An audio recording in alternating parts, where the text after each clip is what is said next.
Well, welcome everybody. My name is Dr. Miguel Ruggiero. I'm the chair of GI here at Cleveland Clinic, and we have a wonderful event, IBD Basics and Beyond. This is the first time we're doing this type of program where we're trying to educate on the fundamentals of IBD, but also reach the master clinicians. So I know there's a wide audience out there, from nurse practitioners to physician assistants, to other physicians in the field taking care of IBD, primary care doctors. We know people are still logging in right now, and you're seeing where everybody's coming from all over the world. But we're all in Cleveland, Ohio, although in a minute you'll hear one of our faculty is, we found out, at 3 a.m. in the morning in Abu Dhabi. But without further ado, I'm going to turn the program over to Dr. Ben Cohen. Ben Cohen is the co-section head for the IBD section here at Cleveland Clinic. Ben, I'll let you go ahead and introduce, and also then kick us off with this great program, and I look forward to the discussion as well. So thanks again to everybody for joining us. Thanks a lot, Miguel. And thank you to everybody around the world for joining us for this 2-week special IBD Basics and Beyond. We're fortunate to have an all-star lineup of speakers and panelists for you to take us through some of the key aspects of IBD treatment this week and next. And we'll have a few minutes for questions at the end of each talk. We want to thank our sponsors, Ferring Pharmaceuticals, Medtronic, Bristol Myers Squibb, Janssen Scientific Affairs, and Olympus Corporation for making this possible. And we have an exciting panel for you. And without further ado, I want to introduce our first speaker, Dr. Sunny Kazi, who's leading our pouch program, to take us through the assessment and management of pouch complications in IBD patients. Thank you, Ben. Let me just bring up my slides real quick. So today I'll be talking a little bit about the assessment and management of pouch complications as it sort of relates to our patients. I'd like to thank the organizers for allowing me to speak today, and I appreciate all the work that they've done. Thank you to and thank you and welcome to everybody across the world. So the objectives of a short talk is to review the anatomy of the pouch units, spectrum of pouch functions, and review the diagnosis and assessment of pouch disorders, specifically inflammatory pouch disorders. So nearly 20 to 30% of our patients with UC will require some form of colectomy. And the total proctocolectomy with ileal pouch anal anastomosis remains the surgical management of choice. It's typically a multi-stage procedures, and there are considerations, including indications, whether it was done for dysplastic disease, whether it's for dysplasia or for medically refractory disease, mucosectomy versus no mucosectomy, technical aspects that are quite important. The J pouch tends to be the most commonly seen pouch configuration that we see at Cleveland Clinic, but there are other pouch configurations as well, including the SWH. This slide is supposed to convey the pouch anatomy on endoscopic evaluations.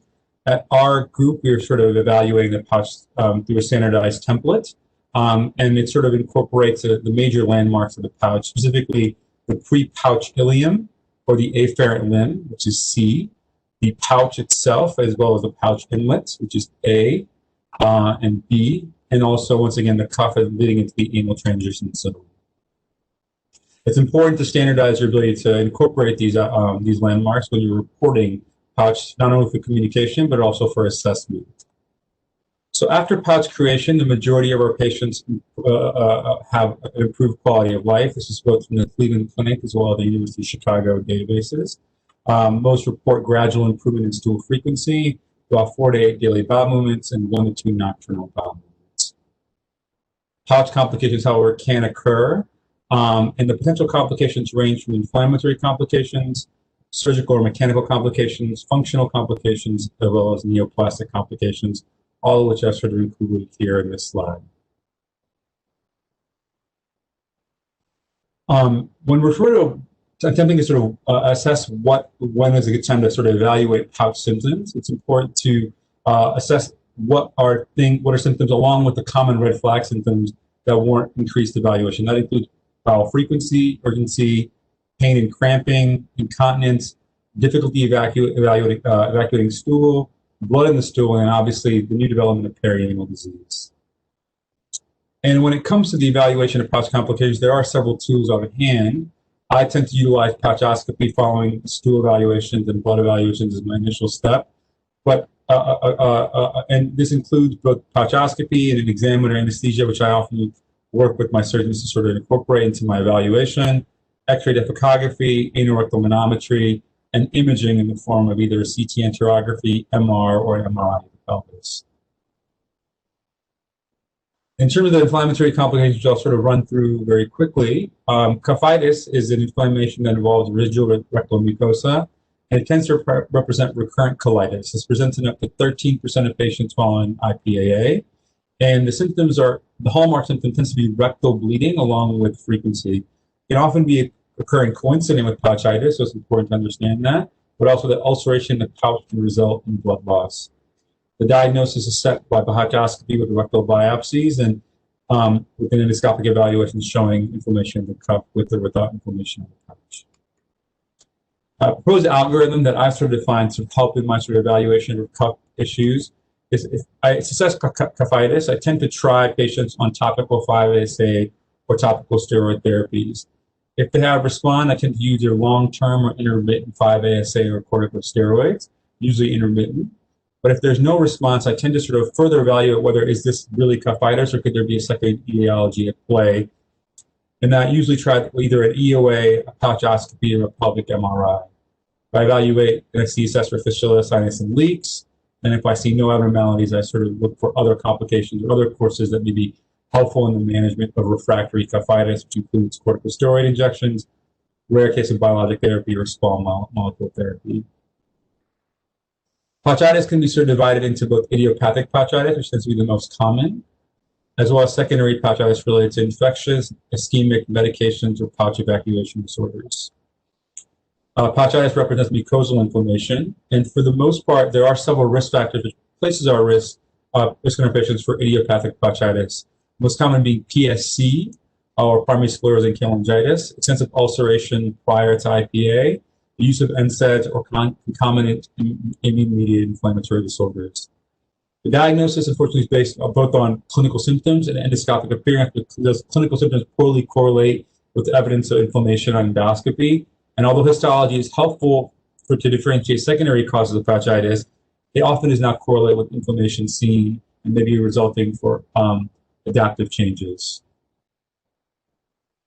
When we are attempting to classify pouchitis, there are numerous ways. The two ways that I find to be most helpful are based on timing along with response to antibiotics. In patients who have antibiotic responsive pouchitis or infrequent episodes, short courses of antibiotics tend to do really well in terms of the management of symptoms. For patients who require longer courses of antibiotics and often require more than four or more episodes of pouchitis a year, these patients often require long-term therapy with antibiotics or probiotic. And then chronic antibiotic refractory pouchitis results in the failure to respond to a 4-week course of antibiotic therapy with the requirement of prolonged therapy or alternative agents. And so in a patient where there are symptoms of pouchitis, whether it be frequency, abdominal pain, cramping, fevers, the first step that I like to do is obtain a pouchoscopy with biopsies following a review of medications and stool blood testing. If there's no evidence of pouchitis on a pouchoscopy with biopsies, I sort of evaluate for other causes like functional disorders. But if there is acute pouchitis on evaluation, I usually tend to utilize ciprofloxacin or metronidazole monotherapy. If there's a response, I will tend to repeat the sort of courses of antibiotic therapy if there's infrequent recurrences. However, if there's no response or early relapse, I tend to use combination therapy with several regimens that are sort of listed here. The studied regimens most often are ciprofloxacin metronidazole, ciprofloxacin tinidazole, and ciprofloxacin rifaximin.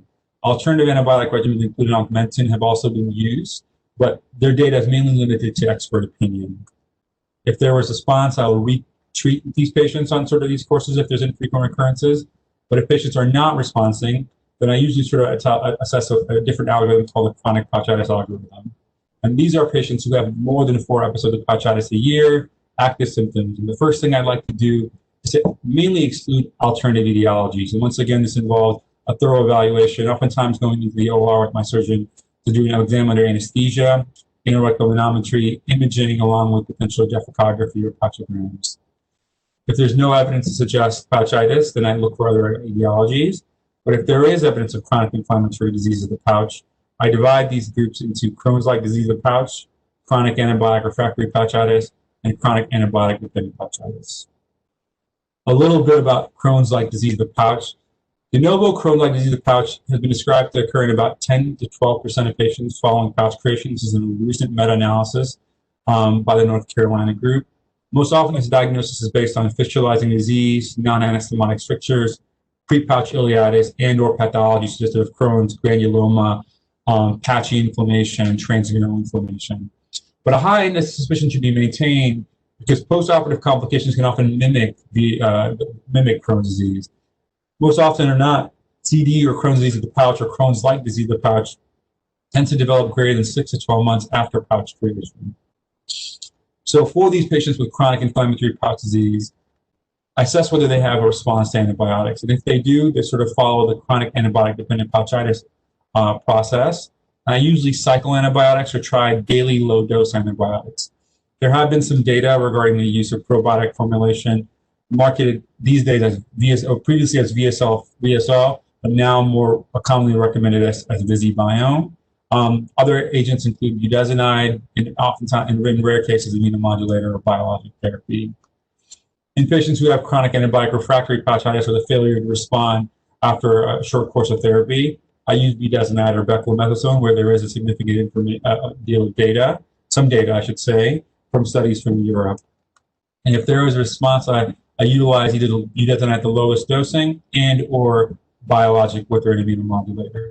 And for patients who don't respond, I use a biologic and or immunomodulator for medical therapy. If there is evidence to suggest fistulae, non-anastomotic strictures, extensive pre-pouch ileitis, or histologic evidence of transmural inflammation, granuloma, or patchy inflammation, specifically after 12 months after IPAA creation, I consider that this is likely Crohn's-like disease of the pouch, and this often warrants either biologic or immunomodulator. These slides will be available, so a lot of these algorithms will be available to the group to utilize, but I'll step off from here and I'll hand this over back to the group. So Sunny, if I could start off, I think one challenge we often have with patients who encounter these inflammatory pouch disorders after their IPA is that they've been exposed to a lot of biologics pre-surgery, treating their ulcerative colitis. So what's your approach to choosing a biologic if a patient, say, failed a TNF inhibitor before their surgery? Are you hesitant about using that post-op? No, I mean, I tend not to be hesitant in using anti-TNFs post-operatively. I would say there was a recent retrospective paper looking at sort of the rates of pouch failure or pouch inflammation following the use of either anti-TNF in patients who were exposed to that biologic, i.e. a TNF pre-colectomy, and they found that there were higher rates of sort of pouch failure or severe pouch inflammation with anti-TNF, as opposed to if they were started on a newer biologic, ustekinumab or Entyvio. That being said, the numbers in this group are quite small. The lead author is Dr. Kayal from New York, and I think she did really interesting work. But from my perspective, considering that this is probably a new form of inflammation, I tend to use Remicade. I will get drug levels on patients after the first dose to make sure that they have not developed antibodies or have not developed some antibodies. But I do tend to sort of I don't discern which biologic therapy I use. Right. There's a couple questions in the chat box. We have a little bit of time. So one question is there a role for chronic steroid therapy or using just therapy for each episode? And I think this is referring more to budesonide, because there was another question also about whether you can get budesonide covered by insurance. Yeah, so beclomethasone and budesonide have been used for management of chronic pouch-based inflammation, oftentimes at lower dosing. The older studies were done in Europe with Gianchetti being the main author. So there is some data regarding the use of that. Coverage is always an issue for trying to get these patients with budesonide or enemas or beclomethasone. But I often try to work with the group and often try to sort of see if where the patients are, because many times if they're interested in starting a biologic, I think in many ways there's always resistance. Many of our patients have been told that they're been cured of their disease following pouch creation, and when they have sort of encountered this new form of inflammation, there's a little hesitancy. So I think there's a lot of counseling to be done in a lot of our patients who have these pouch issues. One practical tip on getting budesonide covered, because coverage with insurance could be an entire hour-long discussion to itself. But the budesonide, first of all, the generic form is getting easier to get covered, the 3 milligram tablet. The other thing is, if you do label it for pouchitis, it may not get covered. However, most of the patients have technically a diagnosis of ulcerative colitis. Some of them actually may label Crohn's. So it is a challenge, but the generic form of budesonide, the 3 milligrams, and using a formal IBD diagnosis sometimes helps. All right, great. So in the interest of time, we're going to move on to our next speaker, but I do see that there's some other questions, and we'll try to address those in the context of the cases.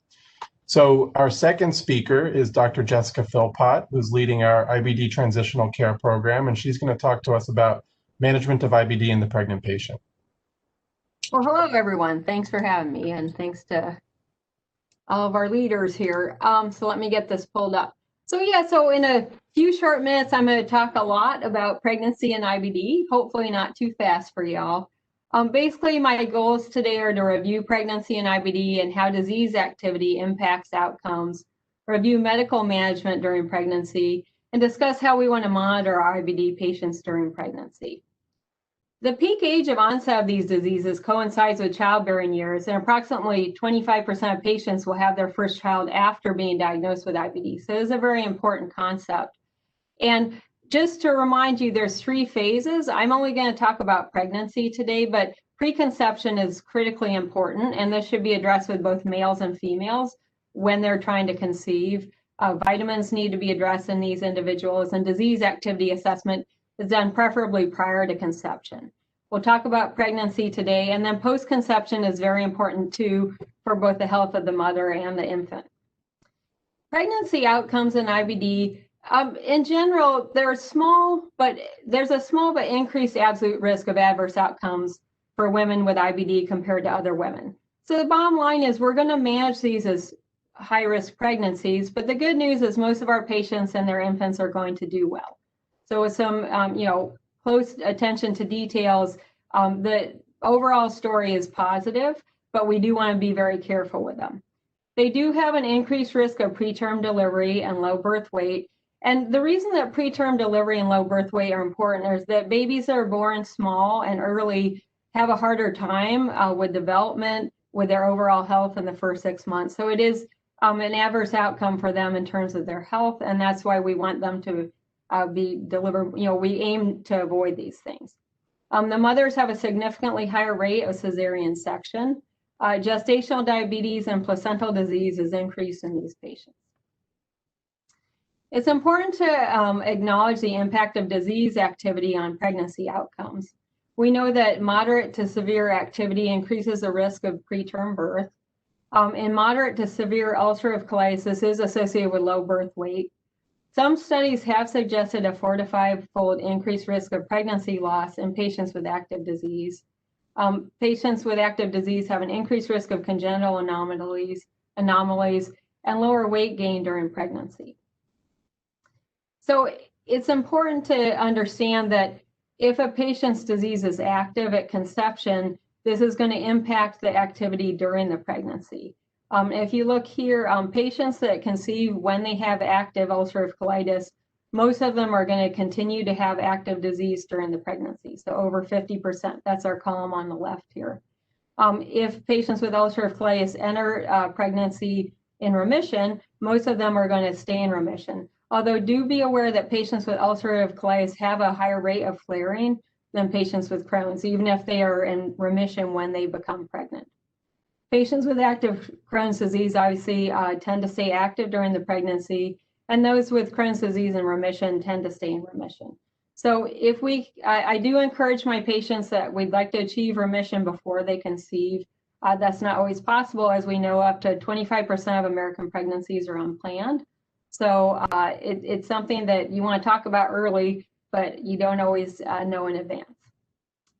So let's talk about how we're going to manage the disease during pregnancy. To start off with, just briefly, there's some medications we really want to avoid or use with great caution in pregnancy. We all know that methotrexate is contraindicated, Usually you want to have a 3-month washout before conception.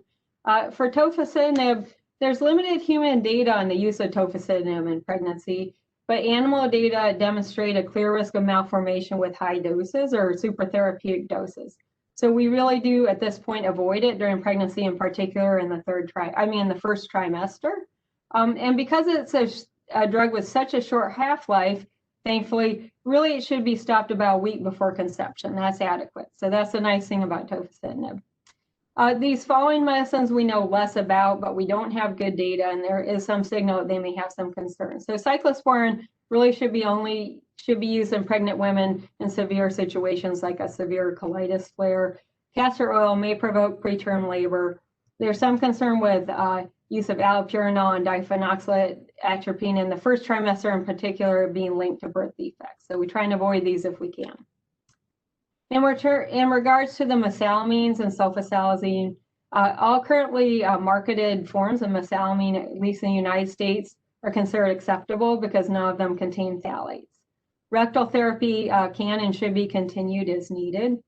Sulfasalazine should be supplemented with an extra dose of folic acid, that's 2 grams. And be aware that extended release sulfasalazine should be avoided because that does contain phthalates. Biologics in pregnancy continue to bring concern to both patients and physicians. But at this point, we really do have extensive experience for infliximab and adalimumab. So we have almost 20 years of experience, and they're really considered acceptable and safe. Active transport to the placenta occurs in the 3rd trimester, resulting in measurable levels in the baby for all the biologics that are IgG1 total antibodies. In contrast to this, certolizumab is a biologic that it has minimal placental transfer. I'm going to talk about this a little bit more in detail in a minute. We have accumulated data now for both vedolizumab suggesting acceptable safety, and limited data, but so far no signal detected for ustekinumab. When we look at the antibody molecules, the way they're formed, it's fascinating how this impacts the placental transfer. So most of our biologics are complete antibodies. They're based on IgG1, so they have an Fc portion. The only one that does not is certolizumab pegol, and that's because it's a FAB that's been pegylated. And how this impacts placental transfer is when we look at the trimesters, early on, there's not many Fc receptors expressed in the placenta, but by the 3rd trimester, there's extensive Fc receptor expression. And this is for active antibody transport to the fetal circulation. And this results in active transport of the biologics to the patient, to the fetus. And this is why mothers that are treated throughout pregnancy, when the infants are born, they have high levels of that biologic in their blood, often higher than that of the mother. So knowing these things, how do we want to manage biologics during pregnancy? The options are this. We can continue the biologic during the entire pregnancy and adjust the schedule so that we're going to deliver at the drug nadir. So when we're expecting the drug to be its lowest level. And this is the current recommendation of the AGA at this point. Another option that's tended to be the practice more over the past several years was to hold the medication after the 2nd trimester to reduce fetal levels at birth. This is, again, we're talking about all the biologics that are Fc containing, so this does not pertain to certolizumab. At this point, the reason that it's not recommended that we hold the biologic after the 2nd trimester is that now there have been wide studies, like a report of over 1,400 women studied in France, and what they found is there was no improved outcome for the infants that were born to mothers who had the biologic held in the 2nd trimester. And on the other hand, they tend to see an increased rate of flares in the mothers or active disease during the 3rd trimester in these patients where they held the biologic in the 2nd trimester. On the other hand, so we're seeing a risk to the mothers, we're not seeing a benefit to the baby. There have been some other studies, for instance, done in Norway that did show that in some situations it's acceptable and safe. In particular, the women that do well when the biologics are held in the 2nd trimester are those that are in very deep remission the second trimester and doing very well. So it is a possibility. The outcomes are pretty good in that situation. And most of the time we're able to reintroduce a biologic with no problem after the delivery, but there are some concerns for the average patient. It's my practice at this point usually to continue the biologic for most of my patients during the entire pregnancy. They're on it for a reason. A third option that I do not recommend, unless it's for a reason other than pregnancy, would be to stop the medicine during pregnancy. This is not recommended because it's if we have an increased disease activity, we've already talked about that, that can cause adverse outcomes of pregnancy. So this is not recommended. Something to keep in mind is you want to consider therapeutic drug monitoring, in particular for infliximab. So we find that infliximab levels tend to rise over the pregnancy. And usually the best time to test that would be second trimester if you're not testing every trimester. In regards to the impact of perinatal biologic exposure, we're developing more and more understanding of how this impacts the children. And it's quite positive that we're not seeing anything of great concern at this juncture. Most recently, more data from the panel registry was published.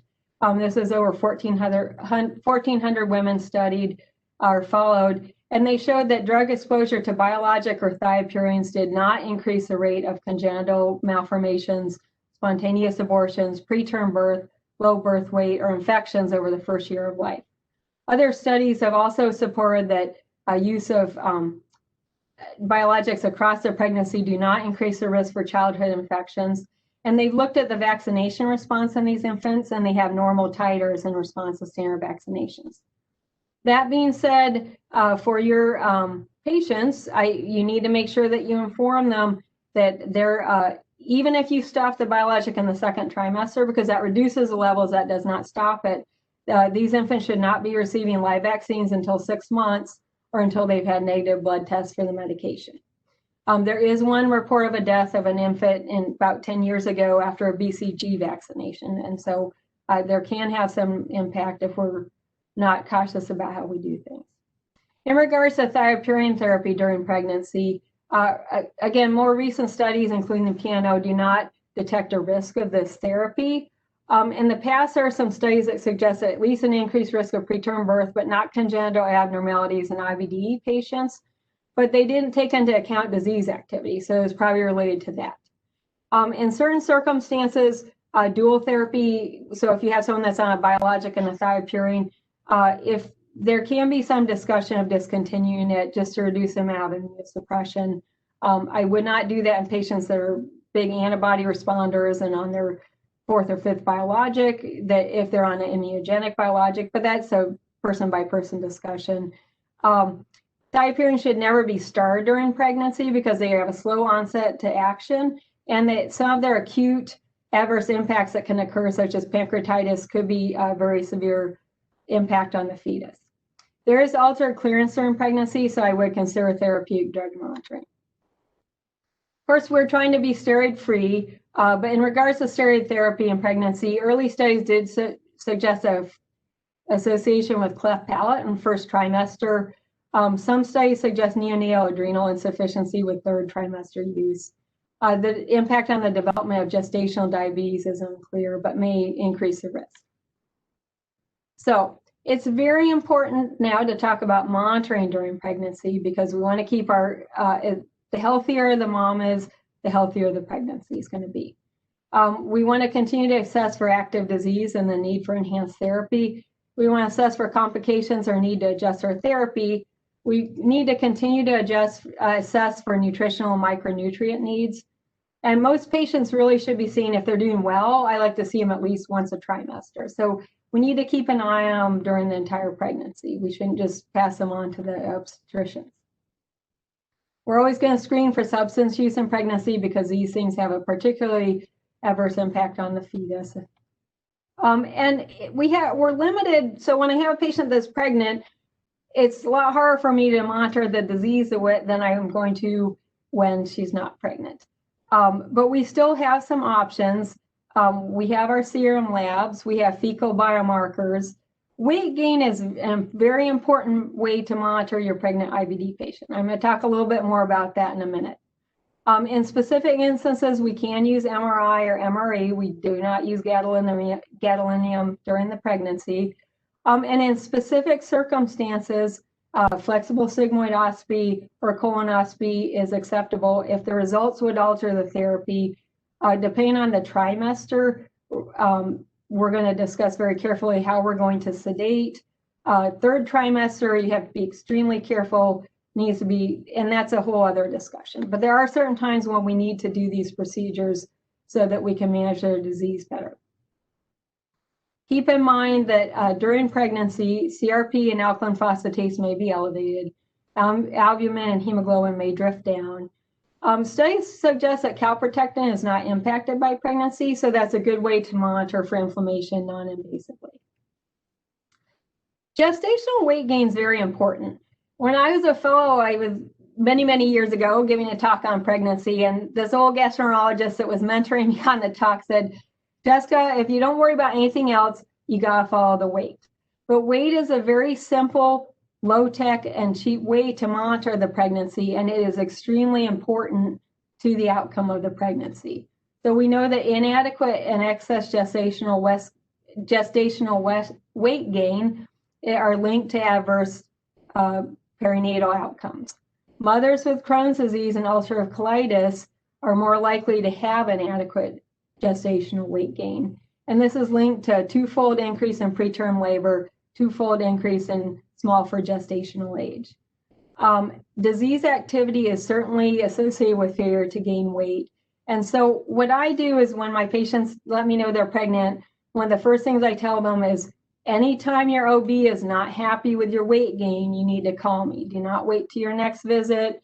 I need to know right now. And then I'll immediately start assessing them for active disease, non-invasively to begin with, but I get labs, fecal calprotectin, I find out what they've been doing with their therapy, et cetera.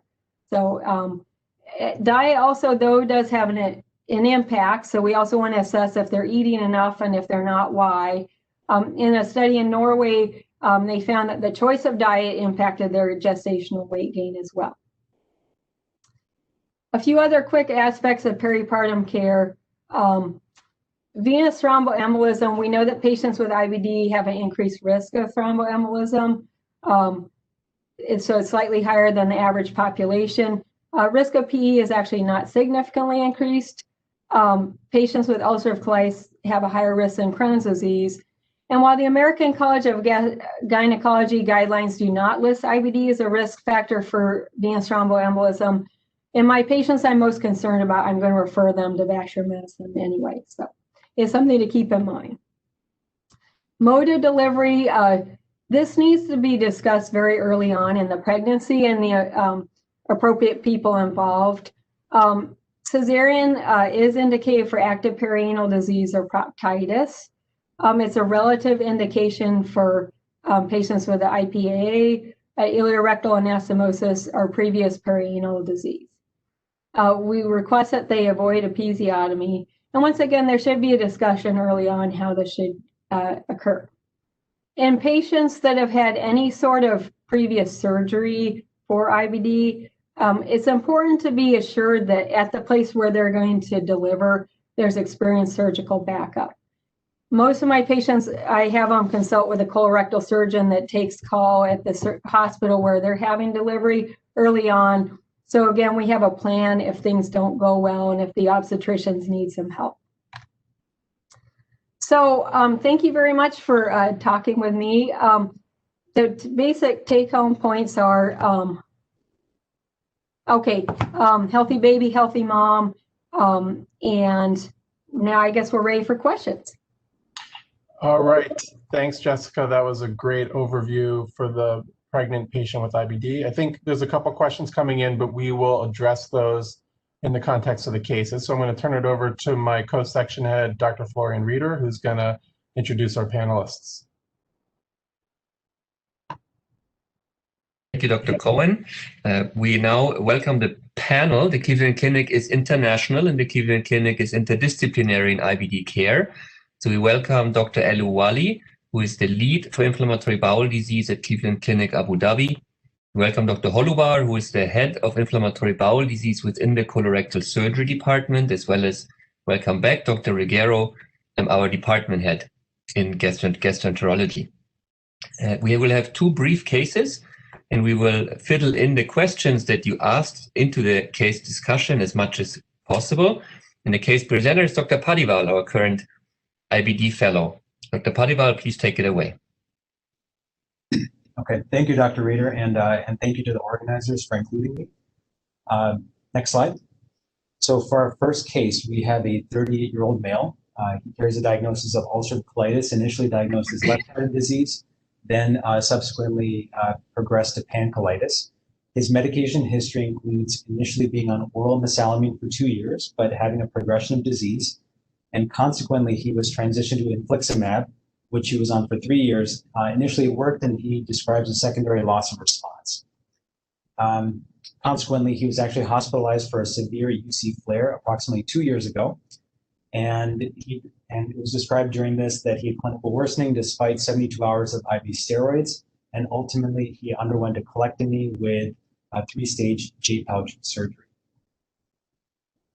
So at baseline, he reports that he has 4 to 6 soft to loose bowel movements, and this is, again, with history of pouch. And now he's coming into clinic with new interval symptoms for the last couple weeks. He's describing bloating, lower abdominal cramping, increased frequency, both during the day as well as nocturnal bowel movements, which actually wake him up from sleep. He also describes rectal urgency and tenesmus. So you end up ordering a pouchoscopy as part of your diagnostic evaluation. And so these are the initial findings on your pouchoscopy as part of your diagnostic evaluation. So the first question to the panelist is, what is the suspected diagnosis? Dr. Kazi, would you like to start us off? This appears to be a young man who appears to develop some form of chronic pouch-based inflammation. It appears as though, or acute pouch-based inflammation, I'd say. And at this point, I think the first step would be to try to sort of evaluate for other causes of either primary or secondary pouchitis, whether it be through stool testing and or pouchoscopy with biopsies, after which I would sort of ideally manage with either an antibiotic as monotherapy, either Cipro or metronidazole. I wanted to actually ask our surgeons, because this is a case of pouchitis. Dr. Holubar, does the type of surgery matter and the type of pouch matter, 2-stage, 3-stage, W, J pouch, if these patients get pouchitis or not after surgery? And after this, I'm going to hand it over to Dr. Elouali to answer one of the audience questions, which is, what is the treatment target for pouchitis? Is it endoscopic healing, symptoms, histologic healing? So Dr. Holubar. I don't think as was mentioned in Dr. Kazi's introduction lecture, for the vast majority of pouches made these days are J pouches. And I think it's more important to make sure you don't leave a long rectal cuff for these patients and that the patient is emptying the pouch well. I don't think since the majority of the pouches are constructed, bigger than 15 to 20 centimeters in size, I don't really think it has much impact on the development of pouchitis. What does is, whether they've been treated with infliximab preoperatively, we do know that increases the rate of pouchitis. One thing I will mention on this case is that what you have to consider, I mentioned this in chat box earlier, if things occur early, within a year after surgery, you have to consider that it's a technical complication. I noted in the case that Dr. Padival showed the images of, some of the inflammation was centered around the tip of the J.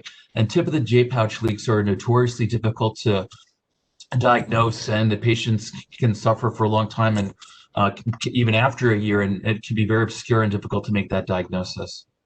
So that can be considered as well. So this is important information. Most patients get a J pouch, and then the length of the cuff is critical, as well as looking at the tip of the J.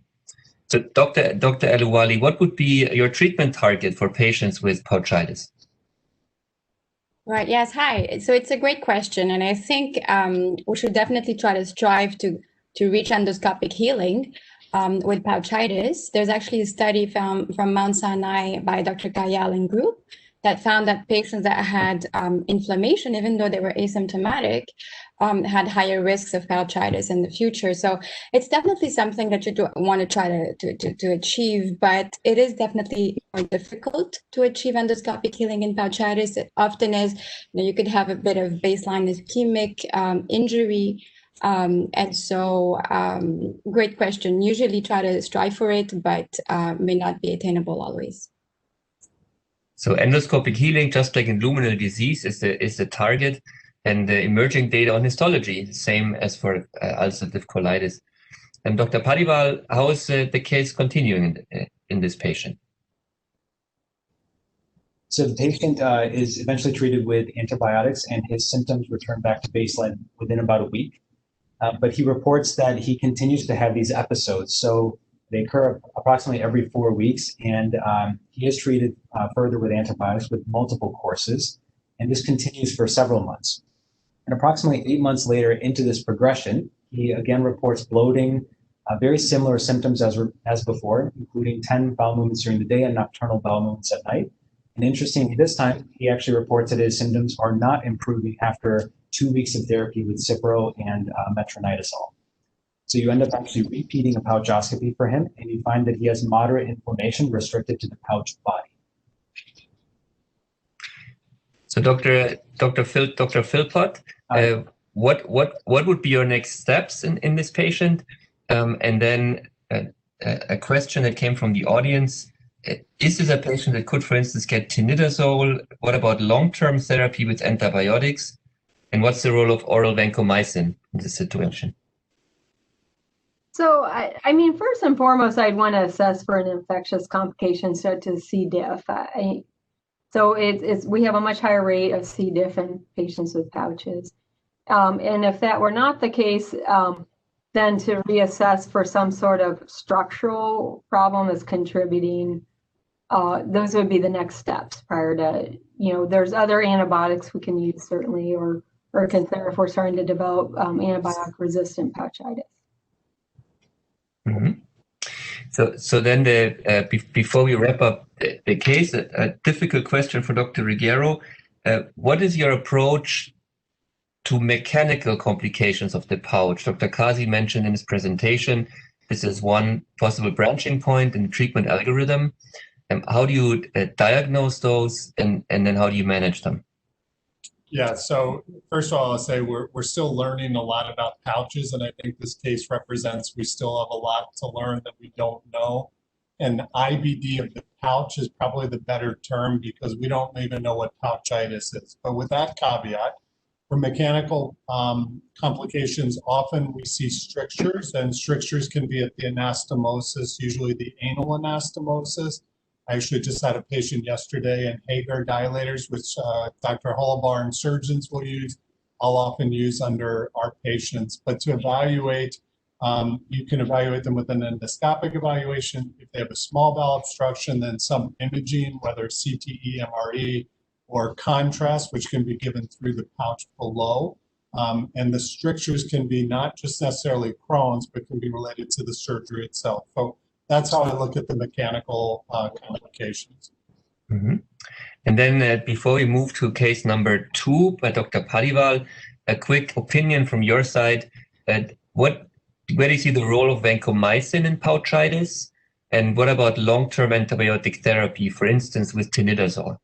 I think this patient probably represents antibiotic refractory pouchitis. However, to the questions you're asking, tinidazole, vancomycin, ciprofloxacin, metronidazole, and there have been a variety of other antibiotics that have been explored. I do personally use vancomycin. I think the data is not necessarily as strong or compelling. However, if you have a patient with primary sclerosing cholangitis, vancomycin may have a unique role in pouchitis treatment. And there have been some data in PSC and pouchitis, so that would be one that I would consider.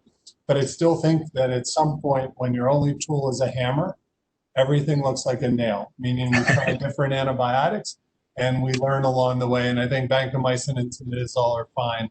Long-term antibiotics, I would be careful with. We use that. Sometimes I think we're treating more small intestinal bacterial overgrowth, but there are some patients who do well, and these are tough cases. So thank you for the question.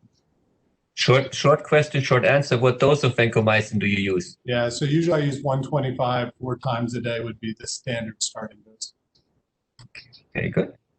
So thank you very much. We have a second brief case on pregnancy by Dr. Padiwal, and then we will answer the questions to Dr. Philpott as well. All right, so for our case number 2, you have a 32-year-old female. She carries a diagnosis of ulcerative colitis diagnosed 13 years ago. Her medication history includes 5-ASA, both oral as well as enemas for 2 years, which she subsequently failed due to ongoing symptoms. She was transitioned to infliximab, which she was on for 8 years, initially worked well, and she had secondary loss of response. And currently she's on adalimumab Q2 weeks, as well as azathioprine 75 milligrams a day. And this has been going on for 12 months, so combination therapy for 12 months. And for the past year, she actually reports, and you notice that she's in clinical remission. Her most recent colonoscopy was 6 months ago, and it was described as normal. And so these are the images from her most recent colonoscopy. The terminal ileum appears normal, the right colon endoscopically normal, as well as the rectum is normal. And again, based on histology as well, there's inactive disease. And so she comes, as Dr. Philpott alluded, into really the first phase, which is preconception planning. And she has a lot of questions for you. And her concern is that she's on combination therapy currently. And what should she do about her medications? Is it safe to continue, or should they be changed before getting pregnant?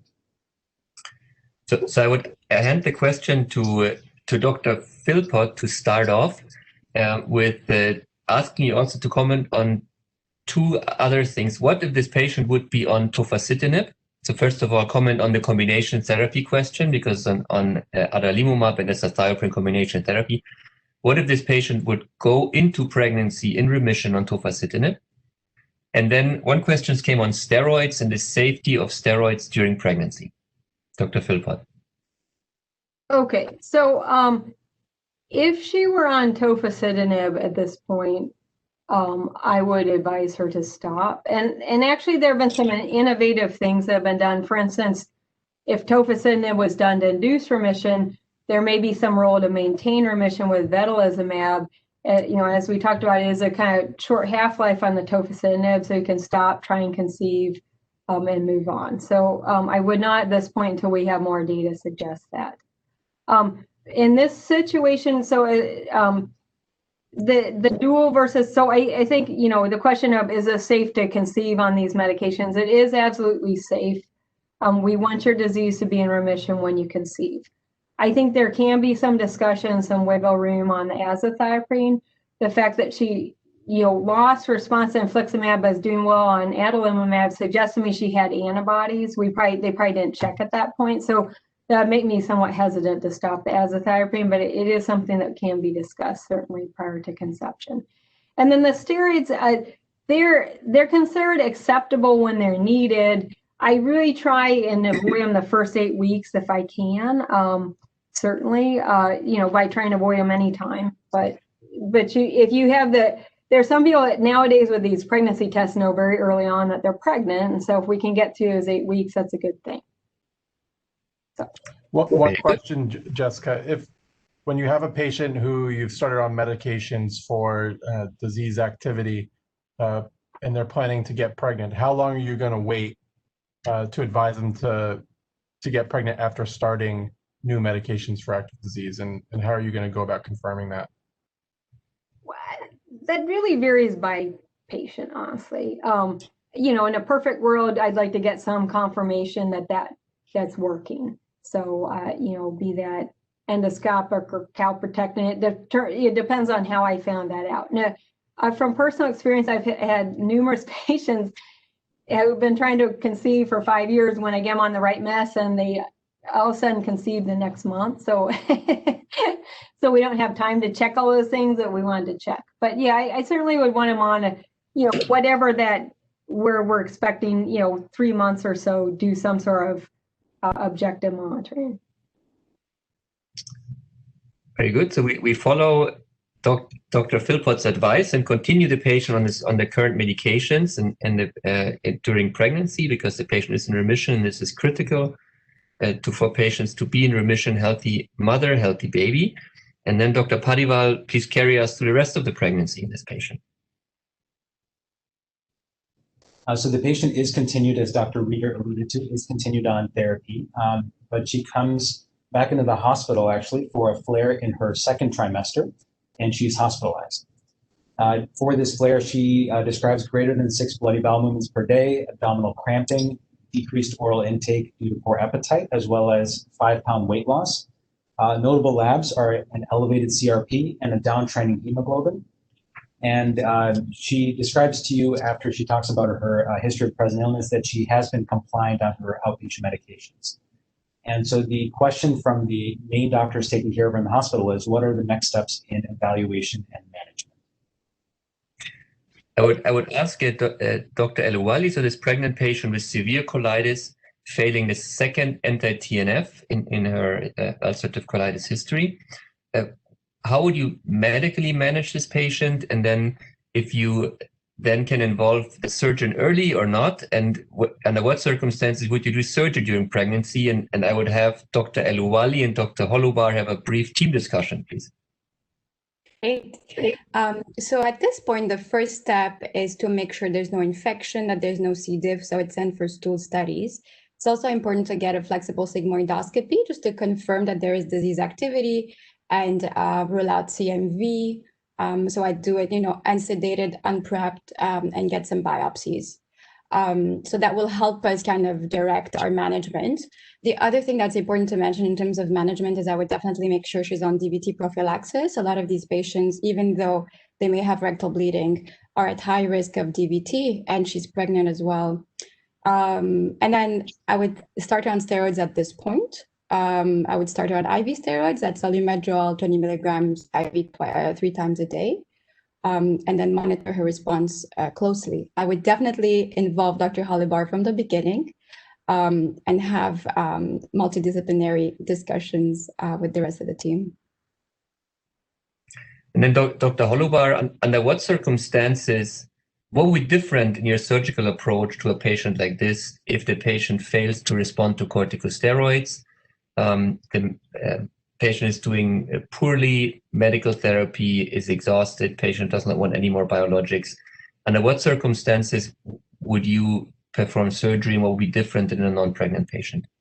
I mean, in general, we do have a higher threshold, but if a patient is medically refractory, to maximum medical therapy, then, we really don't have much choice. The main difference in our approach has to do with what trimester the patient is in and whether they can have a viable pregnancy if they're late in the second or early in the third trimester. And it's critically important to involve the high-risk OBGYN team and have them there. That's, they're critically important to get them on board early.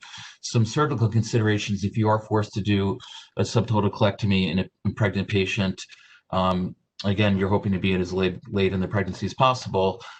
There's a historic procedure approach that was favored in Cleveland Clinic, which is the Turnbull procedure, where you bring out an ileostomy and blowhole transverse colostomy.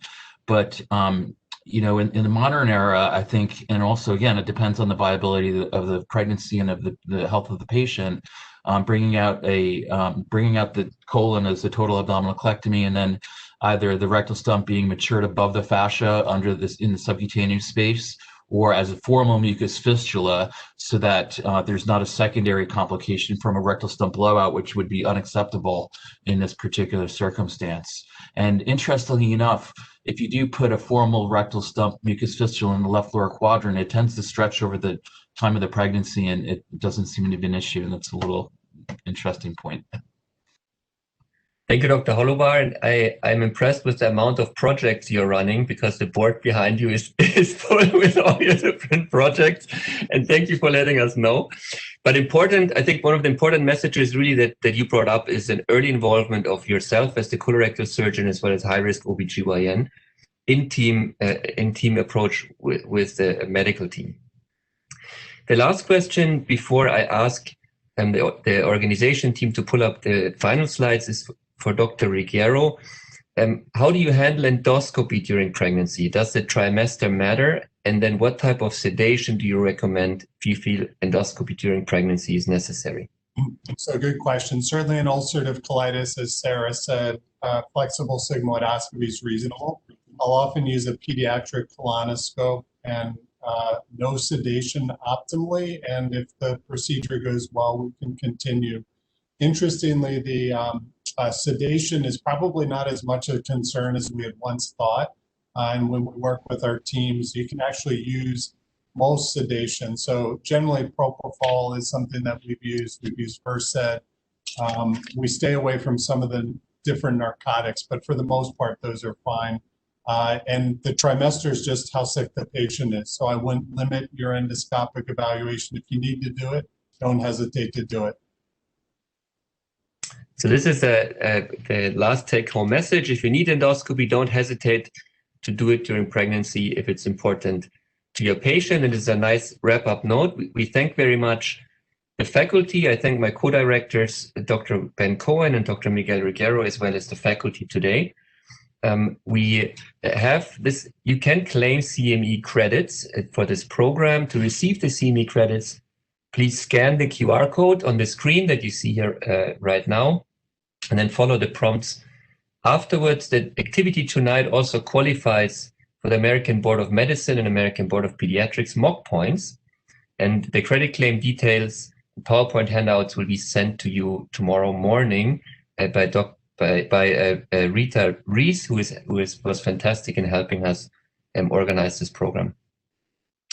An updated WebEx invite will be sent tomorrow for the second portion of this program on January 13th with a focus on dysplasia and post-operative recurrence. But the Cleveland Clinic has a variety of additional educational programs, such as, for instance, Live from Cleveland Clinic in the surgical space with an update on diverticulitis on February 10th. And then a big attention I would like you to pay to the second annual IBD Masterclass that is led by Dr. Cohen as well as Dr. Holobar, both of which you met today, March 15th and March 16th. And I think there's a very strong focus there on medical surgical interactions and the medical surgical interface, which is something that we pay very strong attention to here at the Cleveland Clinic. So thank you very much, all of you again around the world. Thank you to many, many people for dialing in, and we very much hope to see you next week.